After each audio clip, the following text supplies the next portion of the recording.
বাবা তোমার বউটা আমার বেশি জ্বালায় বলিও না রে বাবা। আহা গো, আমার বউটা বেশি জ্বালায় না। ঘটনা করছে, কি ঘটনা? আমি একটু কেকের ডিমটা এভাবে নিয়ে খাইতে গেছি। আম্মু আমাকে বলছে খাইও না।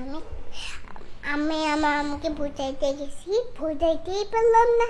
কিভাবে বুঝাইছো যে বুঝে নেই তোমার আম্মু? ও আমি বুঝেছি মা, শোনো আমি একটু কেকের ক্রিম খাবো, আমাকে একটু কেকের ক্রিমটা খাবো। বুঝেতেই পারলাম না। না আমার ক্রিমটা খাইতে হবে না, একটু করে খাইলে কি হয়েছে? তোমার আম্মু ভালো জানে কোনটা তোমার খেতে হবে কোনটা তোমার খেতে হবে না, তাই না?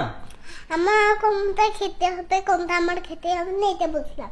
আমার ক্রিমটা খাইতে হবে না, আমি একটু খাইয়ে দেখবো ক্রিমটা কেমন হয়েছে। বুঝতে পারছি। তাহলে তোমার মাকে ওইটা আমি কথাটা শেষ করতে তো, ওইটা ডেট আছে কি না একটু খাইয়ে দেখবো কেমন মজা আছে নাকি পচা পচা আছে। আচ্ছা, এখন তো তুমি যে একটু প্রথমে খাইছিলা বলে, তাহলে তুমি প্রথমে খাইয়া আবার কেন খাইতে গেছিলা? প্রথমে তো খাই নাই, প্রথমে আমার আম্মু খাওয়াই নাই, খাইতে গেছিলাম আর বুঝাইতে পারিনি। আচ্ছা, মানে খাইতে গেছিল আর প্রথমেই খাইতে পারো নাই। না আচ্ছা, বুঝতে পারছি। এখন তুমি টেস্ট করে কি কি বুঝতে পারবে এটা ডেট